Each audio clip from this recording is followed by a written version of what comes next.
Assalamualaikum warahmatullahi wabarakatuh. Kelompok kami akan mempresentasikan hasil observasi etnobotani di daerah Gorontalo disusun oleh Citra Ningrum Yasin, Ernawati Jelihawa, Nina Tanjung Api, Sinta Dewi Putri Apagisi, dan Sri Yustika Sari S. Lamaka. Langsung saja di bab 1 pendahuluan, di mana latar belakangnya yaitu di daerah Gorontalo merupakan salah satu daerah di Pulau Sulawesi yang sangat banyak memanfaatkan tanaman sebagai media pengobatan untuk mencegah berbagai macam penyakit. Tidak hanya tanaman obat, tetapi ada juga tanaman rempah, tanaman liar maupun tanaman hias. Selanjutnya rumusan masalahnya itu ada dua. Yang pertama, apa yang dimaksud dengan etnobotani? Kemudian bagaimana hasil observasi jenis-jenis tumbuhan yang dimanfaatkan oleh masyarakat Gorontalo sebagai tanaman hias, obat-obatan, rempah, serta ada juga jenis tanaman liar. Selanjutnya yaitu tujuan. Tujuannya itu mahasiswa dapat mengetahui apa itu etnobotani, lalu mahasiswa dapat mengetahui jenis tumbuhan yang dimanfaatkan oleh masyarakat Gorontalo sebagai tanaman hias, obat-obatan, rempah, dan liar. Kemudian di bab 2 pembahasan,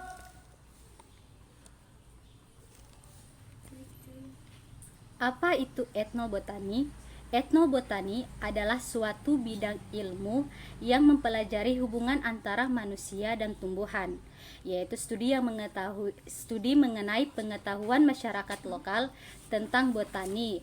Nah, inilah yang disebut dengan etnobotani atau ilmu etnobotani. Selanjutnya ada jenis-jenis tanaman hasil observasi ke 10 rumah di daerah kota Gorontalo. Yang tanaman obat adalah tanaman yang dipergunakan oleh masyarakat sebagai obat tradisional atau jamu karena pemanfaatannya untuk menyembuhkan berbagai macam penyakit. Sedangkan tanaman rempah adalah tanaman tertentu yang dipergunakan untuk menambah cita rasa pada makanan maupun minuman. Lanjut pada tanaman liar. Tanaman liar ini merupakan tanaman yang tumbuh di daerah bebas atau di alam bebas, namun terdapat juga beberapa masyarakat memanfaatkan tanaman liar untuk memperindah pekarangan rumah mereka. Selanjutnya ada tanaman hias. Tanaman hias ini merupakan tanaman yang memiliki nilai ekonomis. Tidak hanya memiliki nilai ekonomis, tetapi juga memiliki nilai keindahan tersendiri bagi pecinta tanaman hias. Karena tanaman hias ini memiliki nilai ekonomis, maka tanaman hias ini juga bisa dimanfaatkan untuk meningkatkan perekonomian masyarakat, terutama di masyarakat kota Gorontalo. Selanjutnya akan dijelaskan oleh Ernawati Jelihawa. Baik, selanjutnya saya akan menjelaskan tanaman pertama, yaitu tanaman obat. Dapat dilihat ini merupakan tabel tanaman obat dari hasil observasi di 10 rumah di kota Gorontalo. Dapat dilihat ada kurang lebih 9 jenis tanaman obat yang ditemukan pada lokasi survei.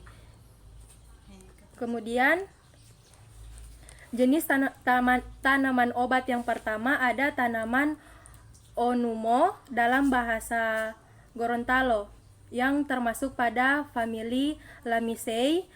Tanaman Onumo ini dimanfaatkan sebagai obat untuk pemulihan tenaga pasca melahirkan dan digunakan sebagai pengharum pada saat mencuci pakaian.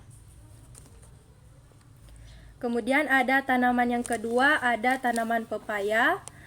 Tanaman pepaya ini selain sebagai bahan makanan, masyarakat biasanya memanfaatkan tanaman ini sebagai penyembuhan penyakit malaria. Kemudian ada jenis tanaman yang ketiga, yaitu kunyit. Kunyit dimanfaatkan oleh masyarakat untuk mencegah organ hati mengalami kerusakan dan menjaganya tetap sehat. Kemudian tanaman yang keempat ada aloe vera. Tanaman ini bermanfaat untuk mencegah penuaan dini dan menjaga kesehatan kulit. Kemudian tanaman yang kelima ada Equisetum himel yang bermanfaat untuk sebagai teh untuk melawan berbagai penyakit menular. Kemudian ada tanaman yang keenam, ada Lonopsis utrisularioides yang bermanfaat untuk menyembuhkan gangguan pencernaan dan ma.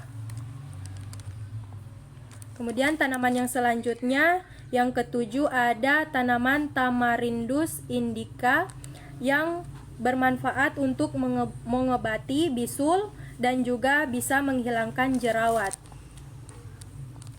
Kemudian ada tanaman yang kedelapan, yaitu tanaman Bougainvillea spentabilis yang bermanfaat untuk mengobati bisul, biang keringat, gatal-gatal, dan juga dapat bermanfaat untuk mengobati penyakit hepatitis.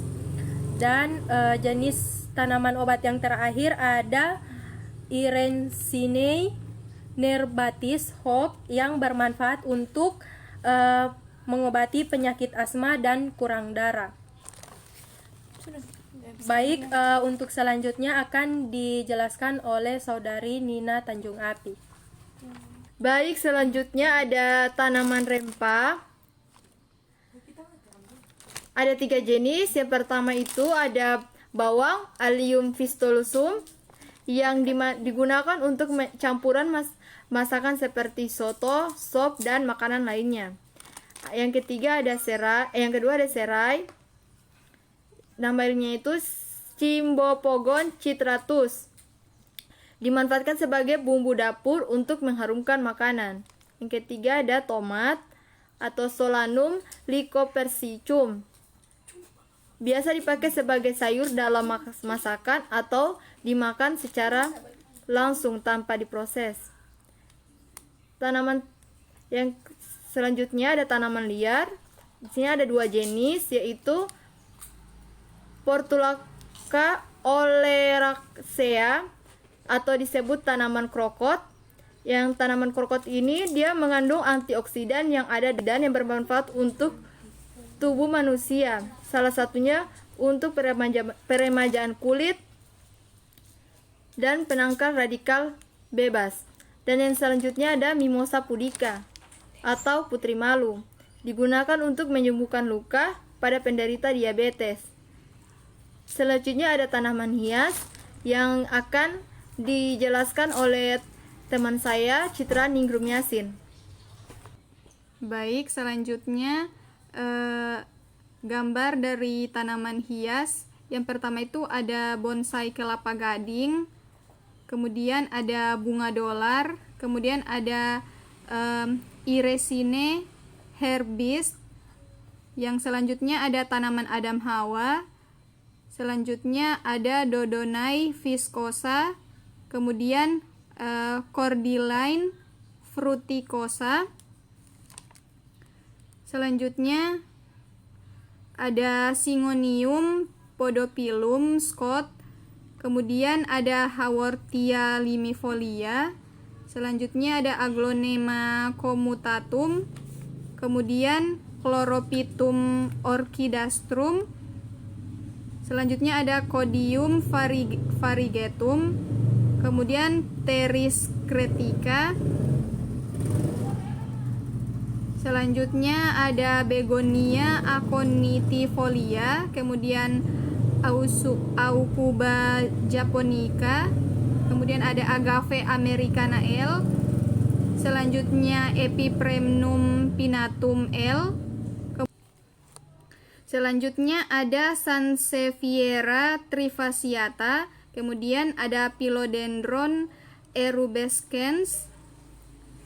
Selanjutnya Spathiphyllum wallisi. Kemudian ada Codieum variegatum. Selanjutnya Callistemon citrinus. Selanjutnya Anthurium clarinerviumatuda, kemudian ada Fatsia japonica, kemudian ada Monstera deliciosalium. Baik, selanjutnya akan dilanjutkan oleh teman kelompok saya, yaitu Sri Yustika Sari Lamaka. Baik, selanjutnya ada tanaman Solerolia soleroli dan Diffenbansia seguine. Manfaat dari tanaman hias ini sendiri dimanfaatkan oleh masyarakat Gorontalo sebagai tanaman yang dapat memberikan unsur keindahan pada rumah dan juga lingkungan yang telah ditanami tanaman hias. Namun ada sebagian masyarakat Gorontalo yang memanfaatkan tanaman hias ini sebagai sumber penghasilan mereka. Tanaman hias yang dimanfaatkan oleh masyarakat Gorontalo bukan hanya memberikan unsur keindahan. Tanaman hias juga memiliki kandungan dalam batang, bunga, dan daunnya yang berpotensi bisa dijadikan obat seperti pada tanaman jenis bunga dolar. Ada juga tanaman Adam Hawa, lalu Dodonea viscos, dan selanjutnya ada Cordyline fruticosa atau nama lokalnya itu tanaman andong. Pada saat kami mengobservasi pada 10 rumah di bagian Gorontalo, bahwa tanaman hias ini dimanfaatkan oleh masyarakat Gorontalo tidak hanya sebagai tanaman yang dapat memperindah rumah mereka, namun ada sebagian masyarakat Gorontalo yang memanfaatkan tanaman hias ini sebagai sumber penghasilan mereka. Namun